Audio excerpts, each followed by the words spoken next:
UPSC 021 में आप सभी का स्वागत करता हूं।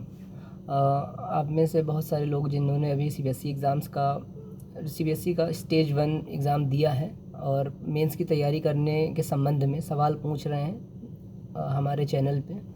आप सभी लोगों से मैं 2 बातें कहना चाहूँगा। पहली बात ये रहेगी कि जो भी मैंने पेपर अपलोड किए हैं गूगल ड्राइव पे, आप लोग उसमें जा कर के प्रीलिम्स मान लो आप दे चुके हो, तो जो मेंस है उसके क्वेश्चंस को देखो, जा कर के समझो कि क्वेश्चन क्या पूछा गया है। और हर एक क्वेश्चन की एक टैग क्रिएट करो। टैग मतलब हैश टैग क्रिएट करो। फॉर एग्जांपल अगर आपसे कोई क्वेश्चन पूछा जाता है कि how has the online dispute redressal system evolved, ये क्वेश्चन मान लो पूछा गया, ओडीएल कैसे डिस्प्यूट रिड्रेसल सिस्टम इवॉल्व कैसे हुआ है, तो ये क्वेश्चन आ गया। तो कहाँ से पूछा गया? ये पबएड वाला जो सब्जेक्ट है उसमें से कंज्यूमर राइट्स वाला जो टॉपिक रहेगा वहाँ से पूछा गया है। इस तरीके से सारे क्वेश्चंस में जा कर के एक टैगिंग क्रिएट करो कि कौन से सब्जेक्ट से क्वेश्चन है और कौन से आस्पेक्ट से पूछा गया। फॉर एग्जांपल जब आप कभी मेरे क्वेश्चन देखोगे जो मैंने डिस्कस किए हैं, चैनल पे पढ़े होंगे सीबीएसई सुपरिटेंडेंट के या फिर दूसरे, मतलब एक्सप्लोर करोगे तो पता चल जाएगा कि हर एक क्वेश्चन के ऊपर मैं एक टैग लिखता हूँ, हैश टैग लगाता हूँ कि ये चीज़ पूछी गई है, ये चीज़ पूछी गई, ये करंट का क्वेश्चन है, ये हिस्ट्री का क्वेश्चन है, ये हिस्ट्री के इस टॉपिक का क्वेश्चन है। इस तरीके से आप लोग ये एक्सरसाइज करो।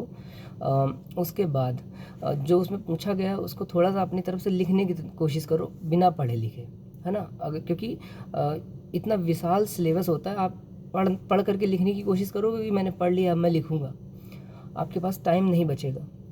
इसलिए जब अभी आपका रिज़ल्ट नहीं आया है तब तक आप थोड़ी सी प्रैक्टिस कर डालो कि मुझे कुछ नहीं आता है and I am going to attempt this paper and I want to see how much score I am getting out of it. इस तरीके से थोड़ा सा टाइम वेस्ट को, ये सब टाइम वेस्ट एक्टिविटीज़ हैं और इसको मैं प्रोडक्टिव वेस्टेज ऑफ टाइम के अंतर्गत कंसीडर करता हूँ।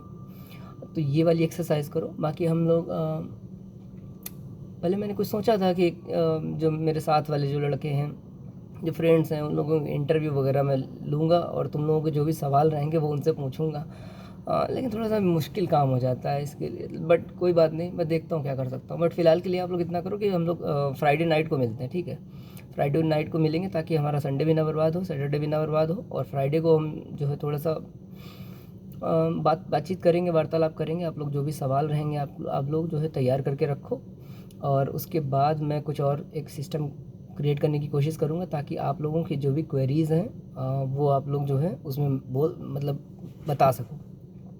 और उसके बाद भी एक मैं वीडियो लेकर आऊँगा और उसमें आप सभी के क्वेरीज़ जो है एड्रेस करने की कोशिश करूँगा। This is what I have planned for you.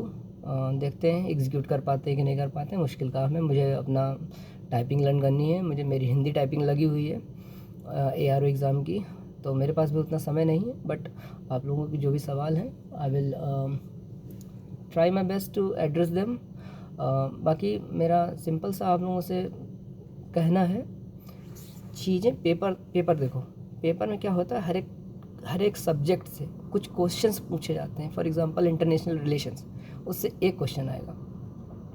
आप टेलीग्राम चैनल मेरा मैंने बना दिया है आप लोगों के लिए, यूपीएससी 021 ऑफिशियल नाम से उसको बनाया मैंने, ताकि टेलीग्राम पे आप आसानी से जो है ढूंढ सको उसको। वहाँ पर मैंने एक टास्क आप लोगों को दिया हुआ था। क्या टास्क दिया था कि बजट जो टॉपिक है उसमें से एक क्वेश्चन आएगा आपका इकोनॉमी के अंतर्गत। तो सब इकोनॉमी सब्जेक्ट हो गया, उस इकोनॉमी सब्जेक्ट के अंतर्गत बजट वाले टॉपिक से एक क्वेश्चन आता है, ऐसा मेरा मानना है। नहीं भी आएगा, I don't know, but I strongly believe budget is a very important thing in economy. तो उसमें से एक क्वेश्चन आ सकता है, तो उसको पढ़ो। वो टास्क मैंने दिया हुआ था। बाकी आप लोग एनालाइज़ करो, बाकी पेपर को एनालाइज़ करो, उसका प्रिंट आउट निकाल लो और देखो कि क्वेश्चन कहाँ कहाँ से पूछे गए हैं। इसका फ़्लो समझने की कोशिश करो। देखो 5-6 सब्जेक्ट रहते हैं आपके, ज्योग्राफी, इकोनॉमी, पॉलिटी, क्वेश्चन तो यहीं से आते हैं। लेकिन सवाल ये रहता है कि अगर 2 क्वेश्चन आते हैं तो क्या हम पूरी किताब पढ़ लें? आपके पास टाइम भी नहीं रहेगा कि पूरी इकोनॉमी पढ़ लो। हालांकि पढ़ लोगे तो बहुत बढ़िया रहेगा, ताकि यूपीएससी में भी काम आ जाए और यूपीपीसीएस का भी नोटिफिकेशन आने वाला, उसमें भी काम आ जाए। लेकिन मेंस की नज़र से देखा जाए तो उतना पढ़ नहीं पाओगे। इसलिए जो क्वेश्चंस आए हुए हैं, और हो सके तो यूपीएससी वाला भी देख लो कि कौन कौन से क्वेश्चन पूछे गए, उनका मतलब क्वेश्चन बैंक देख लो उसकी। क्वेश्चन बैंक देख लो, किस किस टॉपिक से कैसे क्वेश्चन पूछे गए, इस तरीके की इतनी एक्टिविटी करो। क्योंकि ये जो आपके जो एग्ज़ाम है ना, हम लोग बात कर रहे थे, डायरेक्टर सर हम लोगों को बता रहे थे कि एग्ज़ाम जो है डिज़ाइन किया गया है सिविल सर्विसेज की जो तैयारी करते हैं बच्चे उनके लिए।